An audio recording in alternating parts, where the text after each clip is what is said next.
Hello and welcome back to the channel.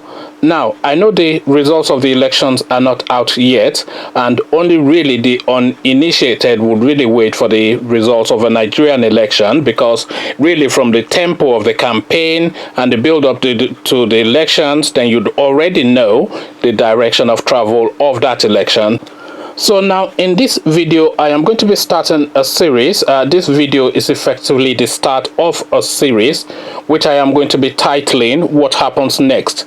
So I am going to be asking the question, what happens next to some of the key names that have come out of this particular round of elections.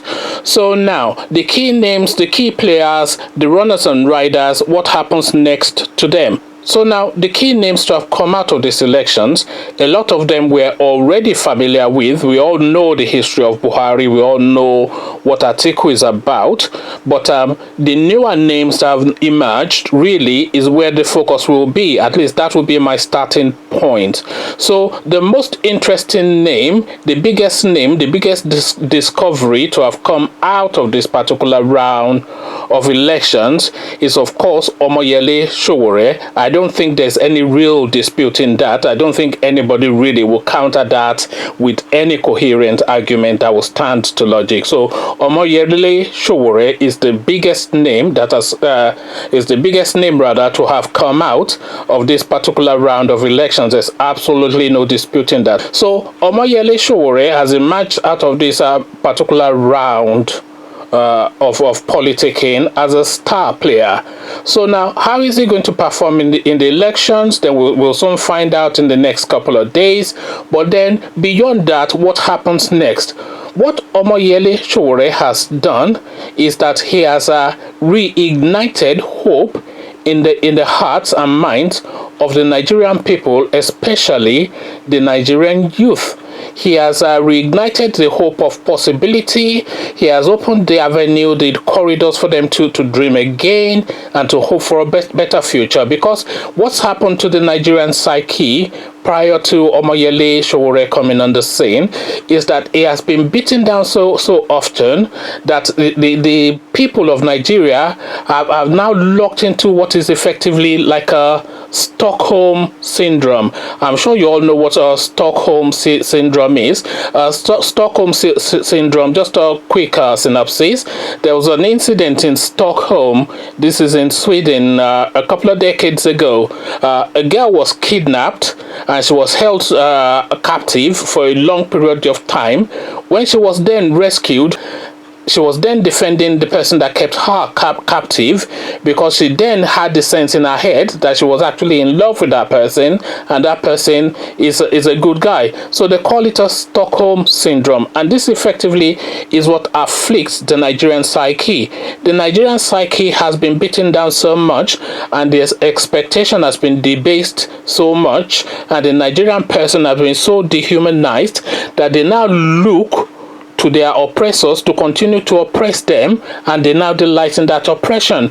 So now this is the thing that Omoyele Sowore has gone in to tackle and address and reignite hope again of a possibility in the Nigerian mindset. So this really is one of the key things. This is, in fact, this for me is his most important contribution to the Nigerian space as of this time and now. So this is the most important contribution that has been made to the Nigerian person or to the Nigerian space or to the Nigerian entity by anybody really since independence.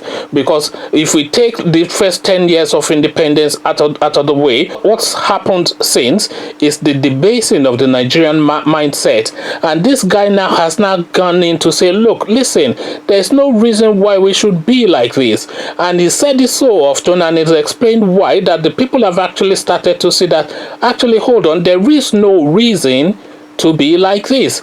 Nigeria is one of the wealthiest states on the planet. Nigeria is one of the richest countries on the planet, and by some form of dichotomy, Nigeria is also the poverty capital of the world. So what Omoyele Sowore is asking the Nigerian mind to explore is the dichotomy, is the link between one being one of the richest countries in the world, and then two, officially being the poverty capital of the world, because there's no parallel, there's no line of projection between the two.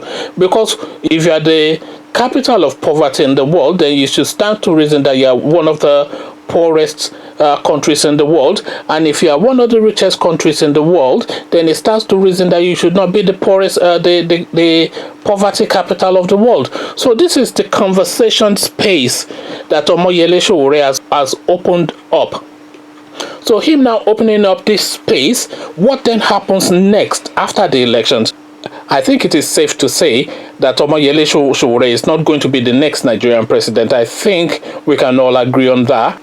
But further than that, what is important is, what numbers does he get? You know, what numbers does he get from the elections? What form of impact does he have in these elections? Because the numbers that he gets from the elections and the demography of where those numbers come from will be a good indication of what should happen next. Because obviously the large chunk of his votes is going to come from young people, because that's been his target. So he'll get that. But then how many of them, and what then do we then take from that numbers that has voted for him as something to extrapolate and project for the future? So what can we use them for as a base to build for the future?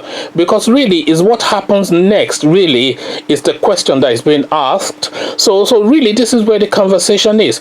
And also, what are the reasons why these people felt compelled to vote for Omoyele Sowore? So these are all of the things that needs to be explored after this election. So it's the what happens next question, and the subject matter is Omoyele Sowore. So as I've said my bit, now I want to hear what your thoughts are in the comment section. That is where we have our conversations on this channel. So I'll leave you here and I'll meet you in the comment section, and I'll say peace.